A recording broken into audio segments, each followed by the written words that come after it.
આજે આપણે એના વિશે વાત કરીશું કે ધોરણ 10 થી લઈને તમે પોસ્ટ ગ્રેજ્યુએશન સુધીનું ભણ્યા હો અને તમારે કયા કયા ફિલ્ડમાં સરકારી નોકરી તમે મેળવી શકો તેના વિશે આપણે વાત કરીશું કે જેમાં ધોરણ 10 પછી ITI, diploma, engineering, master of engineering, પછી ધોરણ 12 પીટીસી, પછી ગ્રેજ્યુએશન ની અંદર બી બીએ, બીકોમ, બીએસસી, બી, પછી બીએડ, બીફાર્મ અને એલએલબી અને એલએલએમ. જો આપણે કોઈ બી વ્યક્તિ ભારતની અંદર કે દુનિયાની અંદર આટલી બધી ફેકલ્ટીમાં ભણતો હશે અને જો વ્યક્તિ 10મા ધોરણમાં હોય તો તેને પણ સરકારી નોકરી મળી શકે છે અને જેને બીફાર્મ કર્યું હોય કે જેને એલએલબી કર્યું હોય, જેને ગ્રેજ્યુએશન કર્યું હોય તેને પણ સરકારી નોકરી મળી શકે છે.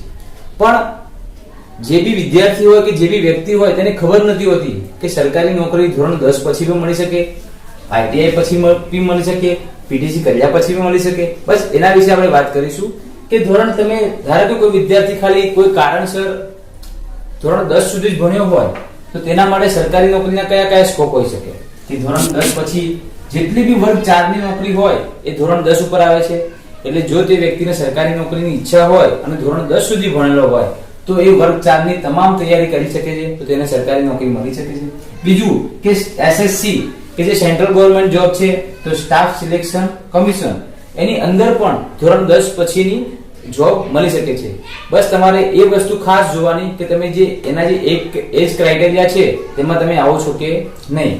પછી ત્રીજા નંબર આવે છે રેલવેની અંદર પણ ઘણી બધી જોબ હોય છે કે જે ધોરણ 10 પછી હોય છે. એટલે વિદ્યાર્થી મિત્રો કે જે લોકો અત્યારે 10 ભણેલા છે બરાબર તો એ લોકો ખાસ સ્ટાફ સિલેક્શન કમિશન અને રેલવેની વેબસાઇટ ચેક કરતા રહેજો કે તેના પર 10મા ધોરણની એક્ઝામ આપણે આપી શકીએ, ધોરણ 10 પછીની સરકારી નોકરીની પરીક્ષા આપી શકીએ. બીજું આવે છે આઈટીઆઈ, ડિપ્લોમા, બી અને એમઈ. તો આઈટીઆઈ એટલે જે 10મા પછીના કોર્સ છે અને 12મા પછી પણ થાય છે. ડિપ્લોમા, બી અને એમઈ આપણે વાત કરીશું પેલા આઈટીઆઈ ની. એ 10મા ધોરણ જેવી વાત છે કે કોઈ વિદ્યાર્થી કે કોઈ વ્યક્તિ પોતાની ગરીબ પરિસ્થિતિના અભાવે આગળ ભણી ન શક્યો હોય અને એને જલ્દી નોકરી મેળવવી હોય તેના લીધે જે આઈટીઆઈ ના કોર્સ હોય છે તો 1 કે 2 વર્ષના કોર્સ હોય છે. તેના સ્કોપ વધારે હોય છે નોકરીમાં કે ONGC, ISRO, bhel, Torrent power, railway અને staff selection commission.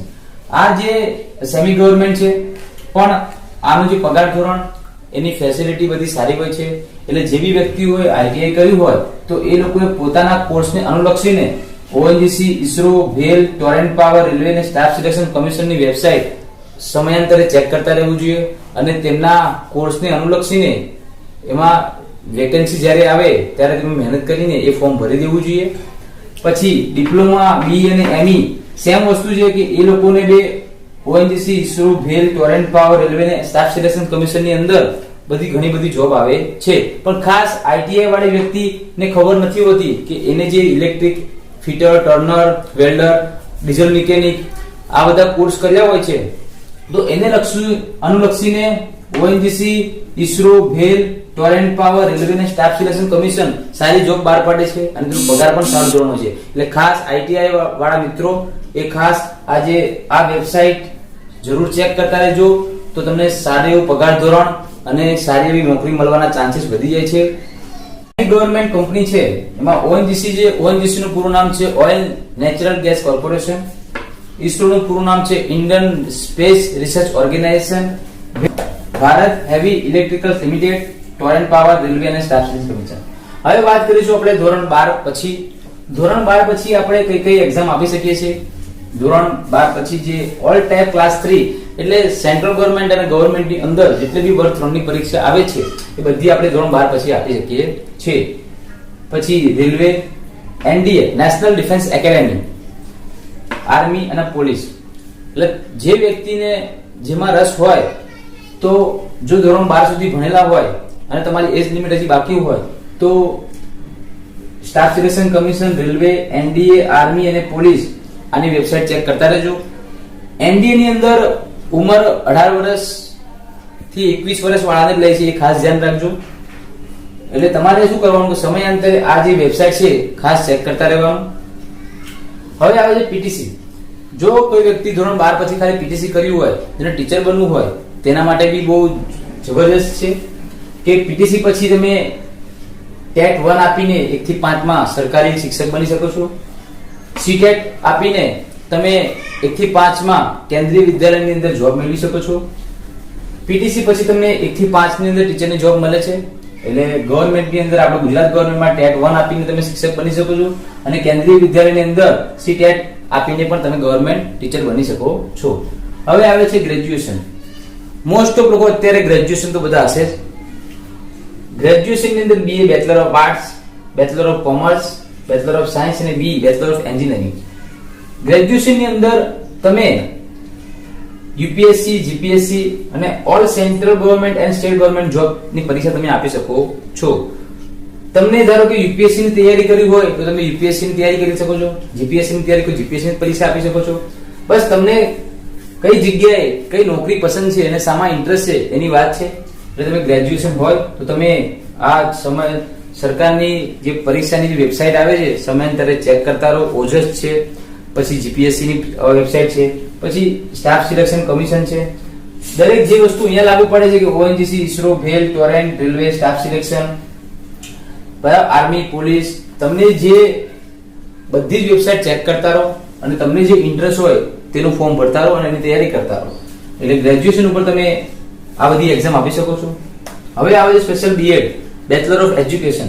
Bachelor of education ની અંદર તમે ગુજરાત ગવર્મેન્ટ ની અંદર ટેટ 1, 2 આપી શકો છો. પછી જો તમે BA BEd કે BSc BEd કે BCom BEd હોય તો ટેટ 2, ટેટ 1, ટેટ 2 આપી શકો છો. પણ ટેટ 1 ની અંદર તમે BSc BEd કે BA BEd કે BCom BEd ચાલશે, પણ ટેટ 2 ની અંદર તમારે માસ્ટર ડિગ્રી જોઈશે, બરાબર. એના અંદર તમે ટેટ 2 આપી શકશો અને ટેટ 2 આપ્યા પછી તમે 11 માં નોકરી મેળવી શકો છો. ટેટ 1 આપીને તમે 9, 10 માં એક્ઝામ શિક્ષક બની શકો છો. ટેટ 1 આપીને 1 થી 5 માં શિક્ષક બની શકો છો અને ટેટ 2 આપીને તમે 6 થી 8 માં શિક્ષક બની શકો છો. એટલે આ ખાસ ધ્યાન રાખજો. અને સીટેટ તમે કેન્દ્રીય વિદ્યાલયની પરીક્ષા આપીને પણ તેમાં ગવર્મેન્ટ જોબ શિક્ષક તરીકે મેળવી શકો છો. હવે આવે છે બીફાર્મ. જે લોકો બેચલર ઓફ ફાર્મસી, જે લોકો દવા વિશે ફાર્મસી ભણ્યા હોય એ લોકો માટે બી ગવર્મેન્ટ જોબ છે કે ઓલ ગવર્મેન્ટ હોસ્પિટલ ફાર્માસિસ્ટ, એટલે જેટલી બી સરકારી હોસ્પિટલ છે તેની અંદર તમે ફાર્માસિસ્ટની જગ્યા હોય ત્યાં તમે ફોર્મ ભરી શકો છો અને સરકારી નોકરી મેળવી શકો છો. હવે છેલ્લે આવે છે LLB અને LLM. જે લોકોએ વકીલાતનું ભણ્યા હોય, બરાબર, જે લોકો બેચલર ડિગ્રી હોય અને વકીલાતમાં માસ્ટર ડિગ્રી હોય તો એ વ્યક્તિ પણ ગવર્મેન્ટ, જે લોકો LLB ને LLM કર્યું હોય ગવર્મેન્ટ એડવોકેટ બની શકે છે. તેને PP કહેવાય, પબ્લિક પ્રોસિક્યુટર, બરાબર. અને એક જજ, તમારી જોડે તમે 5 કે 10 વર્ષનો વકીલાતનો અનુભવ હોય અને તમે જજની પરીક્ષા પણ આપી શકો છો. એટલે આટલો બધો ફિલ્ડ છે. તમે ક્યાં ભણ્યા છો, તમે કેટલું ભણ્યા છો, શું ભણ્યા છો અને તમને શામાં રસ છે એના આધારે આપણે સરકારી નોકરી મેળવી શકીએ છીએ. આજની આ વિડીયો તમે ખાસ જોજો. ખબર ના પડે તો કમેન્ટ બોક્સમાં જરૂર કમેન્ટ કરજો કે તમને ક્યાં ખબર નથી પડી, અને તમારા બીજા વિદ્યાર્થી મિત્રો જે સરકારી નોકરીની તૈયારી કરે છે તેને આ વિડીયો જરૂર મોકલજો, તો તેને પણ ફાયદો થશે. તમે ક્યાં અટક્યા છો, તમારે શું કરવું છે, બસ તે નક્કી કરો અને મહેનત કરવાનું ચાલુ કરી દો. તમને 1 વર્ષની અંદર જરૂર સફળતા મળશે. અને જો સફળતા ન મળે તો નિરાશ ન થાઓ, મહેનત ચાલુ રાખો. આજની વિડીયો જોવા બદલ તમારો આભાર.